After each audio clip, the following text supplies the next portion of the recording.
Bonjour à tous, ici Muriel et Fatima de la méthode Aime ta vie. Nous sommes vraiment très heureuses de vous proposer, durant l'été, des vidéos de conseils, d'astuces et d'exercices de développement personnel sous forme d'un livret de vacances. Mais avant tout, une petite présentation. Bonjour Fatima. Bonjour Muriel. Alors, présentons-nous. Je suis Muriel, donc. Je suis Fatima. Ok. Notre expérience personnelle de femme, de mère, pour ma part de grand-mère, et 30 ans d'activité professionnelle en milieu psychiatrique, nous ont conduit à quelquefois des situations humaines douloureuses. Nous avons à cœur d'apporter notre aide aux autres. Grâce à notre expérience professionnelle, bien sûr, D'une part, oui. Et à nos nombreuses formations en développement personnel. Comme par exemple, le training mental, Pour ta part, oui. le coaching, l'énéagramme, la PNL, qui est mon terrain de jeu favori, je l'avoue. Mon intérêt pour les tarots, la voie des contes, et plus récemment, l'EFT et Ho'oponopono. Et toi, Fatima? Alors moi, je suis praticienne Reiki. J'ai été formée auprès de la Fédération française de Reiki traditionnelle. J'ai ensuite une formation d'expert consultante en loi d'attraction. J'ai pratiqué la méditation zen depuis de nombreuses années. Et je m'intéresse aussi à la psychogénéalogie et au travail de thérapie avec la méthode Vitos, qui est une méthode humaniste sur l'écoute des sensations dans la pleine conscience. D'accord. Grâce aussi à nos lectures, à nos valeurs, les valeurs qui nous animent. D'ailleurs, les valeurs, je vous en parlerai. Muriel, tu vas nous préparer une vidéo sur les valeurs, je crois. Oui, oui, tout à fait. Et à nos nombreux partages avec de nombreux coachs. Le développement personnel, c'est vraiment une passion pour nous. Et de formation en formation, de rencontre en rencontre, on peut dire que c'est vraiment devenu notre mission. Oui, je crois que ça a été une évidence. Muriel, tu vas nous lancer sur la première vidéo? Ok, c'est parti. On y va. On y va. D'ailleurs, ça y est, l'été est là, Oui. est bien là, les vacances aussi. Et vous entendez sûrement vos parents, vos enfants, vos voisins, vos collègues même, parler des préparatifs ou de leur départ en vacances. Voilà. Et vous, ça vous rappelle que vous êtes seul. Alors, une petite précision. La solitude, ce n'est pas l'isolement. Ni de l'abandon. On est bien d'accord qu'être seul, ça n'est pas forcément se sentir seul. On va préparer quelques petits conseils pour que cet été soit très agréable. Alors, premièrement, repensez votre système de vacances. Tout simplement. Les 3 semaines au camping des Flots Bleus ou à l'hôtel Mimosa où les familles règnent en maître, oubliez, laissez tomber. Au début, par exemple, ne partez pas trop loin de chez vous. Si vous avez une voiture, c'est mieux. Au moins, vous partirez quand vous serez prêt, vous ferez des pauses, et puis vous ne serez pas tenu par un billet de train, un billet d'avion à date fixe. Commencez donc par une petite durée, pourquoi pas un week-end. D'ailleurs, vous n'êtes pas seul à être seul. Pour info, Muriel, si je peux me permettre, pour info, en France, 1 personne sur 7 vit seule. Alors deuxièmement, pourquoi pas un endroit en rapport avec vos centres d'intérêt? Un séjour à thème, par exemple. Alors, du yoga, ça peut être du bien-être, ça peut être aussi de la cuisine, un séjour gastronomique, du théâtre, de la marche, un séjour de méditation, des cours de langue, que sais-je encore. Et si vous êtes un aficionados de la randonnée pédestre ou de la plongée sous-marine, allez-y, inscrivez-vous dans un club. Et là au moins, vous rencontrerez des gens qui ont les mêmes centres d'intérêt que vous, et puis vous ferez peut-être des connaissances. Voilà, sûrement même d'ailleurs. Troisièmement, ne vivez pas votre solitude comme une frustration. Voyez les choses du bon côté. Et oui, vous n'êtes plus soumis au calendrier scolaire. Vous avez peut-être été en couple. Vous aviez des enfants, mais vous n'alliez pas à tel endroit parce que le petit était trop petit, que le grand était déjà un peu adolescent et n'avait pas envie de venir avec vous, qui préférait le passer avec ses copains, que votre mari ou votre femme ou votre compagnon était plutôt mer, que vous étiez plutôt montagne ou campagne, que vous rêviez d'un endroit perdu au fin fond de l'Ardèche, de belles balades, de vers à perte de vue et surtout de silence. Mais vous aviez des ados, alors, bon, même pas en rêve, quoi. Voilà. Alors, eh bien aujourd'hui, vous avez ce luxe, oui, je dis bien ce luxe, de ne penser qu'à vous. Et uniquement à vous. Alors, bah, vivez ça comme une chance. Quatrièmement, pour éviter l'inquiétude de ces vacances, nous vous proposons un petit exercice. Mais avant de continuer, je voulais vous dire quand même, dédramatisez. Si vous vous ennuyez, c'est pas grave. Ne rien faire, c'est aussi très bon pour soi. Écoutez-vous. Faites-vous plaisir. Autorisez-vous à faire ou à ne pas faire. Osez tenter des choses nouvelles. Par exemple, vous êtes au restaurant.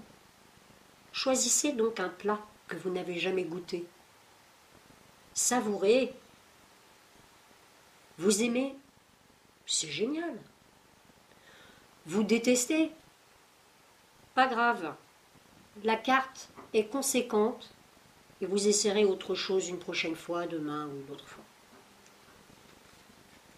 Autre exemple.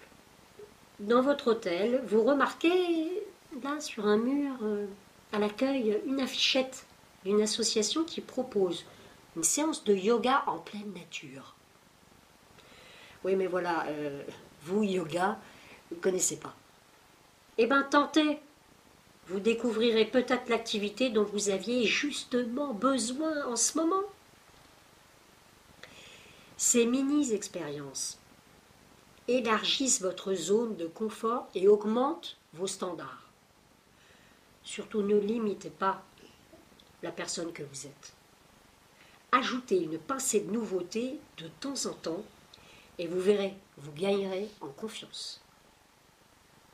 Cinquième conseil. N'évitez pas pour autant les endroits qui vous renvoient à votre solitude. Prenez ce moment comme un défi.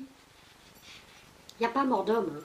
Alors on se calme et on relativise. Tranquille, tout va bien. Le jeu consiste simplement à élargir un peu votre zone de confort. Alors, un petit exemple. Vous passez des vacances au bord de la mer. Et ce soir, un concert gratuit a lieu sur la plage. Ce genre de manifestation, c'est pas trop votre truc. Eh ben, allez-y en touriste, comme pour prendre la température. Offrez-vous une glace ou un verre. Mêlez-vous à la foule. Puis si ça vous plaît pas, vous aurez passé une soirée sympa. Bon, vous ne serez pas resté seul dans votre chambre d'hôtel, dans votre mobil-home, votre tente, votre gîte, à lire. Même si on est bien d'accord que la lecture, c'est quand même un excellent loisir aussi. Et puis, vous aurez peut-être eu un échange ce soir-là avec une personne, avec un couple ou un groupe. Et qui sait, si ces gens-là, peut-être demain ou après-demain, vous inviteront peut-être à prendre l'apéro avec eux.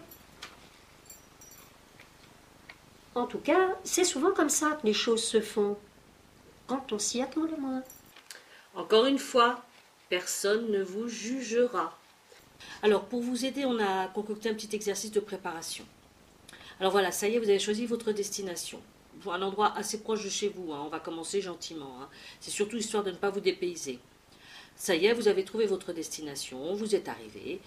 Et puis vous vous offrez une petite balade au bord de la plage. Et là, vous voyez une petite terrasse d'un petit bar tout à fait charmant. Et ce petit bar est face à la plage. Oh là là là là là là, ça me donne presque envie, hein. Oui, moi aussi, tu me donnes envie, là. Autour de vous, famille, couple, bande d'amis, et ils sont toujours là et vous font bien sûr focaliser sur votre solitude à vous. Oui, toujours elle, hein. À ce moment-là, identifiez votre réel besoin. Hein, si on insiste là-dessus, c'est que là, il va falloir s'attacher à juste votre désir et votre réel besoin, hein. Comme ça, vous faites fi de tout ce qu'il y a autour de vous, d'accord? La vue vous plaît, elle est belle. Ce petit bar-là vous plaît bien, vous avez envie de vous poser là, d'accord? Ça, c'est votre désir. Ensuite, la carte est plutôt pas mal, hein, et vous avez envie de manger les huîtres qu'on propose, et vous donne vraiment, ces huîtres vous font beaucoup envie, hein. Alors encore une fois, hein, on le répète, on est insistante là-dessus, mais identifiez bien votre désir et surtout respectez-le. Respecter son désir, c'est se respecter soi, d'accord? Alors concentrez-vous sur ce désir et seulement sur ce désir. Mangez les huîtres, vous asseoir à la terrasse de ce bar, c'est tout ce qui compte là. Il n'y a pas autre chose, rien n'est plus important que ça, ok? Prenez-le comme un petit défi à vous-même. Je vous propose 3 possibilités. La première, vous vous installez à la terrasse, face à la mer, vous commandez, mangez et partez. Alors même si vous n'avez pas apprécié totalement ces huîtres parce que vous étiez tendu, c'est une victoire. Super, vous l'avez fait. Et nous vous le répétons, les autres ne vous connaissent pas, ne vous jugent pas. Deuxième possibilité. Alors vous vous installez, vous prenez un bouquin et vous vous récompensez surtout de ce moment, hein. Commandez-vous ce qui vous fait plaisir. Une coupe de champagne par exemple, si c'est l'heure de l'apéro. Et n'oubliez pas, vous êtes en vacances, hein. Lâchez-vous, une petite coupe de champagne, ça fait pas de mal, hein. Et là vous êtes assise, vous avez commandé, levez la tête. Levez la tête, souriez, regardez autour de vous. Vous ne vous pensiez pas capable et pourtant vous le faites. Savourez, prenez votre temps. Bon, pour les huîtres, ce sera dans un second défi. Il n'y a pas le feu, on se calme, on respire bien fort par le nez, tout va bien. Troisième possibilité. Ah, vous n'êtes pas à votre aise, hein. Les gens autour de vous vous renvoient à votre solitude et cela est vraiment, vraiment très douloureux. Alors n'oubliez pas, hein, vous êtes là pour vous faire du bien. Alors partez, quittez l'endroit, ok. Mais n'oubliez pas de vous féliciter. Vous vous êtes écouté et surtout respectez. Vous n'avez pas pu rester aujourd'hui, oui Muriel? J'ai une question, Fat. Dans ce cas-là, est-ce que si je pars, je ne suis pas un échec? Non, non, tu n'es pas en échec, parce que là, pour ce premier défi, c'est peut-être difficile pour toi. Donc tu te respectes, tu ne te forces à rien. Mais sûrement que demain, ou dans une semaine, peut-être à la veille de ton départ, tu pourras t'asseoir et prendre ce verre ou manger ces huîtres, peu importe, d'accord? D'accord. Donc, mais tu n'oublies pas de te féliciter. On expliquera pourquoi il est important de se féliciter. Dans une des prochaines vidéos, on expliquera. Vous n'avez pas pu rester aujourd'hui, soit. Ne le vivez pas comme un échec. Condition sine qua non, on ne vit rien comme un échec. Demain est un autre jour. Peut-être que demain, vous serez mieux disposé. Voilà, petit pas par petit pas, hein. Pour escalader la montagne, il faut commencer par faire un premier pas. Et celui-là est aussi important que les autres.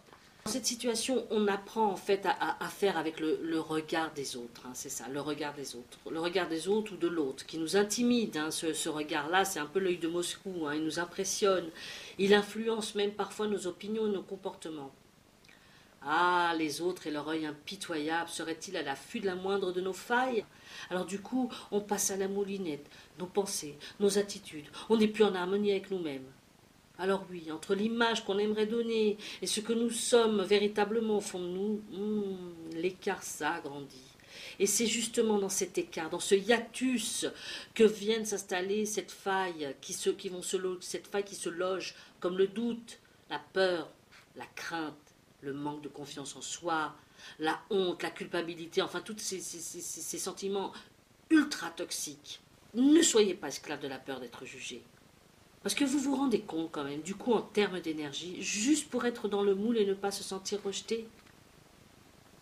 Rappelez-vous, Les autres ces autres-là qui vous font tant peur, eh bien je vais vous annoncer une bonne nouvelle, ils partagent les mêmes craintes que les vôtres, et aussi craignent votre regard.